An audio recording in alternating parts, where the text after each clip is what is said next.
Hello everyone, आज हम DNB में पूछे गए question write the etiology of various genital fistula पर बात करेंगे, जो कि 4 मार्क्स का पूछा गया है।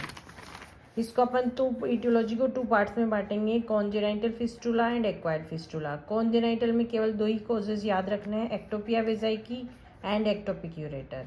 अब अपन जो है एक्वायर्ड कॉजेज की बात करेंगे, तो इसमें सबसे पहले अपन 2 पार्ट में बांटेंगे, obstetric causes and gynaecological causes. सबसे पहले ऑब्स्टेट्रिक कॉजेज की बात करते हैं, और ऑब्स्टेट्रिक कॉजेज में जो मोस्ट इम्पोर्टेंट कॉज है वो है ऑब्स्ट्रक्टेड लेबर। जो डेवलपिंग कंट्रीज होती है उसमें मोस्ट इम्पोर्टेंट जो कोज होता है फिस्टुला का वो यही होता है, क्योंकि यहाँ पे होम डिलीवरीज या अनअसिस्टेड डिलीवरी होती है। इसकी वजह से क्या होता है, ऑब्स्ट्रक्टेड लेबर में जो प्रोलॉन्ग प्रेशर होता है फीटल हेड का with in the maternal pelvis, जिससे क्या होगा, हिस्टमिक नेक्रोसिस हो जाएगा और स्लैफिंग ऑफ यूरिनरी ब्लैडर या फिर यूरिथ्रा या इंट्रावेजाइनल वॉल जो एंट्रैप्ड है वो हो जाएगी। स्लैफिंग होने में 2 वीक लग जाते हैं, इसलिए फिस्टुला लगभग 2 वीक बाद बनता है। सेकंड जो कोज है वो ऑब्स्ट्रक्टेड इंजरीज है, जैसे कि इंस्ट्रूमेंट डिलीवरी के दौरान या फिर difficult caesarean with entrapped head उसके दौरान हो सकती है, या फिर case of prior caesarean delivery हो जिसमें ब्लेडर अपलिफ्टेड हो उसमें भी हो सकती है, एडरेंट ब्लेडर हो, रप्चर ऑफ यूट्रस के दौरान हो सकता है, सिम्फाइस्यूटोमी के दौरान भी फिस्टुला बन सकता है, पेरीपार्टम या ऑब्स्ट्रक्टोमी के दौरान हो सकता है, डिस्ट्रक्टिव ऑब्स्ट्रक्टिव ऑपरेशन है जैसे कि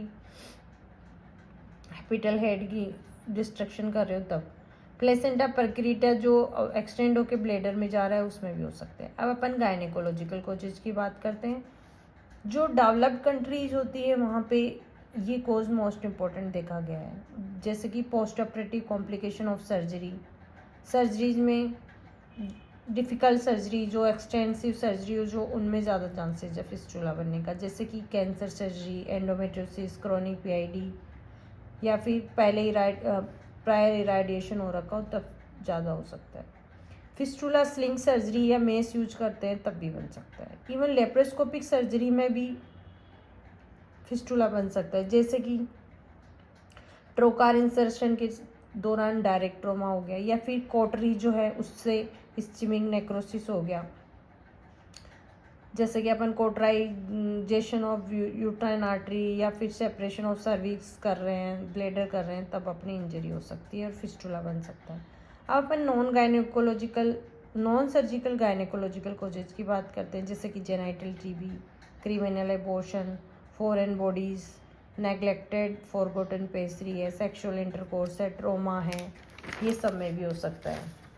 इसके अलावा फीमेल जेनाइटल ट्रैक्ट की म्यूटिलेशन में, फीमेल सर्कमसीजन में, इसमें भी अपने फिस्टुला बन सकता है।